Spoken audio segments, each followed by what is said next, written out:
Chers amis, bonjour. Nous sommes le mardi 14 juin 2022, il est presque 8 heures. Quelques news de l'Arménie, de l'Artsakh et de la diaspora arménienne. Tout d'abord, par cette grande chaleur, les 3-4 prochains jours vont être ici autour de 34, 35, 36 degrés, dans la région de Valence. Et sur toute la France, une vague de chaleur. Voilà, donc malgré cela, une conférence ce vendredi donc à 20h30, salle MJC ici à Bourg-les-Valence sur l'histoire de l'Arménie en questions-réponses. Voilà, que j'aurai l'honneur de mener. Par contre, bonne idée, donc bien sûr par cette chaleur, la salle Chenevier de la MJC Jean Moulin, on y portera un climatiseur portatif, réalisé par notre ami Khosrow Iliozer, qui est vice-président de l'association Arménia. Donc on va climatiser la salle, donc avis aux amateurs de l'histoire arménienne, vous n'aurez pas chaud, donc la salle sera climatisée. Voilà, venez, je vais dire nombreux, c'est compliqué en période estivale de dire venez nombreux, mais en tout cas, on fera cette conférence dans des conditions acceptables et agréables. Et vous apprendrez pas mal de choses sur l'histoire de l'Arménie. Et puis peut-être vous nous apprendrez aussi, parce qu'on apprend tous les jours sur cette histoire de l'Arménie qui est extraordinaire. Voilà pour la partie pub comme écoutez, il faut aussi donc du monde associatif arménien. Disparition hier de l'acteur, le célèbre acteur Raphaël Kotanjan qu'on voyait dans des films, au théâtre, on voyait souvent à la télévision arménienne. C'était un acteur qui avait un humour qui était assez extraordinaire, qui était apprécié. Voilà, disparition à l'âge de 79 ans, Raphaël Kotanjan. Les 8e Jeux panarméniens d'été se tiendront en août 2023 en Arménie, avec le défilé d'ouverture, la partie ouverture qui sera à Gümri, la deuxième ville d'Arménie. Voilà. Et puis après, bien sûr, les festivités finales seront à Yerevan. Beaucoup d'épreuves seront aussi à Yerevan, mais également dans la région de Chirac et d'Arakazodn. Voilà, le comité de l'organisation essaye d'étendre un petit peu l'activité de ces 8e Jeux panarméniens qui doivent réunir plusieurs centaines d'athlètes venus d'Arménie, de l'Artsakh et de la diaspora. Une très très belle initiative et la partie d'intégration des personnes à mobilité réduite est prise en compte aujourd'hui. C'est ce que demande le comité organisateur, aux villes aussi de déléguer des personnes handicapées ou de la mobilité réduite pour prendre part à ces jeux, voilà, que tout le monde soit servi. Et puis les deuxièmes Jeux panarméniens d'hiver cette fois-ci, se dérouleront en février 2024 à Tsargatsor, qui est que tout le monde connaît. C'est un centre pour l'hiver, donc il y a des stations de ski, il y a beaucoup de choses. Voilà. Les Jeux panarméniens. Voilà. Alors qu'effectivement la dernière fois il y avait l'ouverture à Stepanakert, donc aujourd'hui l'Artsakh est un petit peu, comment dirais-je, c'est compliqué de se rendre en Artsakh, donc les organisateurs des Jeux panarméniens ont aussi tenu compte de cela. Hier, les technologies de pointe en Arménie, donc le Vakhen Ratchadorian, le président, avec le prix Nobel de médecine Artem Patapoutian, qui était en Arménie, ils sont rendus à Synopsis Armenia, qui est un centre, Synopsis Armenia.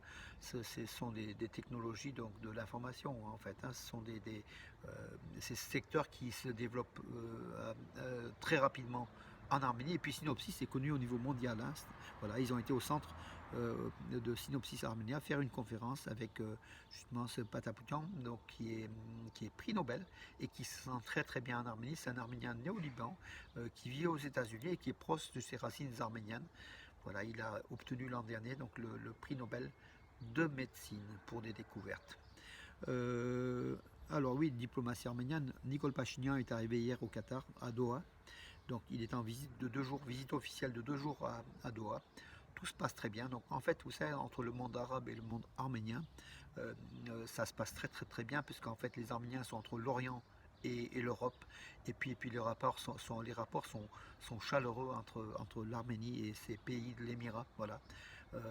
Beaucoup de contrats, beaucoup de réciprocité, en plus, il a invité l'émir du Qatar à venir en Arménie en visite officielle, donc Nicole Pachinian. Tout se passe bien, sachant que les éléments qui sont le lien, le trait d'union, comme Corinne entre l'Arménie, Corinne Zazavetian entre l'Arménie et la France, le trait d'union, ce sont les Arméniens, les communautés arméniennes établies dans les Émirats qui parlent arabe et qui sont très bien, comment dirais-je, très bien vus des autorités locales et qui sont des traits d'union entre l'Arménie et ces pays du Golfe ou des Émirats, voilà, tout simplement.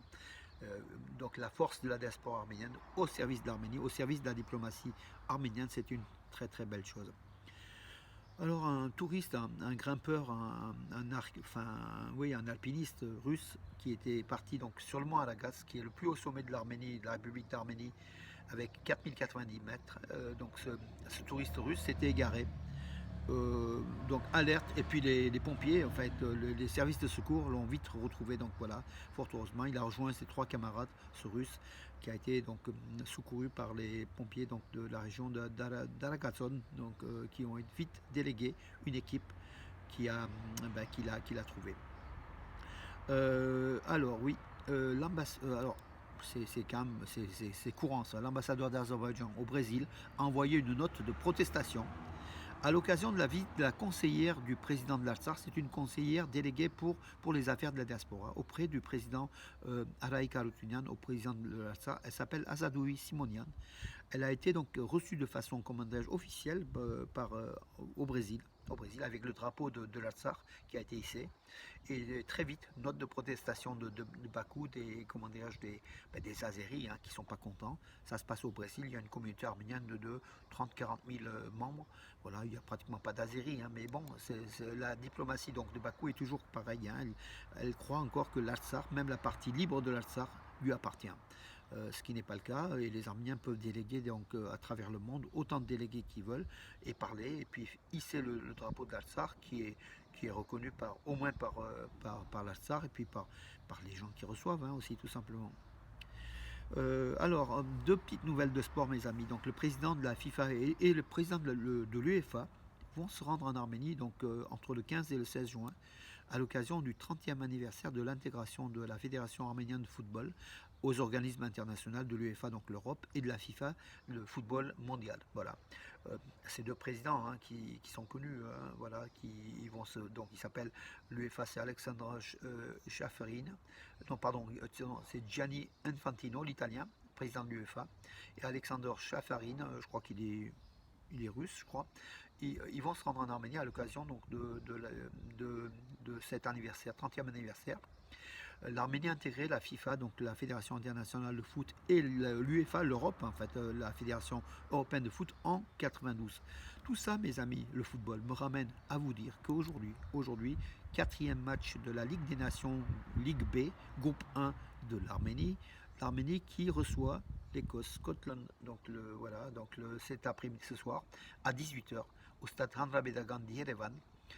Il sera diffusé en direct sur la chaîne de télévision publique d'Arménie, mais que vous ne pouvez pas voir par des chaînes. Il faut passer par Internet, il faut passer par le site guicher.am. Je vous donne toutes les coordonnées sur ma page Facebook, et aussi je vous donne les coordonnées sur l'article que j'ai fait sur armenews.com. Vous verrez donc la partie sport. Vous n'avez plus qu'à cliquer dessus et vous serez en lien direct avec cette chaîne de télévision d'Arménie pour les supporters de l'équipe d'Arménie qui, comme moi, regardent régulièrement. Et puis notre Batveli Luder Nassanian, qui est un fan de l'équipe d'Arménie aussi, que je salue. Et que mon ami Rosso Iliozer, et puis beaucoup d'autres qui regardent cette rencontre. Aujourd'hui, on verra aussi donc Corinne Zarzavadjan qui est passée hier matin à la télévision d'Arménie, la chaîne publique d'Arménie. La vidéo est sur sa page Facebook. Elle passera aujourd'hui à Arménia TV, Corinne Zarzavadjan, qui est en Arménie et qui apporte cette chaleur française, ce soutien de la communauté arménienne de France à l'Arménie, et puis surtout en tant qu'artiste, donc parce qu'elle avait mis en scène, enfin elle jouait donc une one woman show, donc Zarzavadjan, un nom à coucher dehors, donc qu'on a vu ici à Valence, c'était il y a quelques mois. Elle voudrait le faire ça en Arménie, en arménien peut-être, ou en français. Donc voilà, bravo à elle, bravo à tous ceux qui se rendent en Arménie, bravo à tous ceux qui essayent d'apporter quelque chose à l'Arménie, bravo à tous ceux qui vivent l'Arménie au jour le jour, dans leur cœur, dans leurs âmes, et puis physiquement, ils vont sur place, et je sais que vous serez nombreux cette année, on sera aussi en Arménie. Voilà mes amis, écoutez, match Arménia-Scotland à 18h, je sais en anglais 18h c'est, j'ai oublié suis un peu anglophone, mes amis. Bon, écoutez, l'important c'est de parler français et puis de parler arménien, et puis d'être fidèle à l'Arménie et à l'Artsakh. Bonne journée, une journée de chaleur. Voilà, mes amis. Profitons-en, regardez le ciel bleu. À demain, mes amis.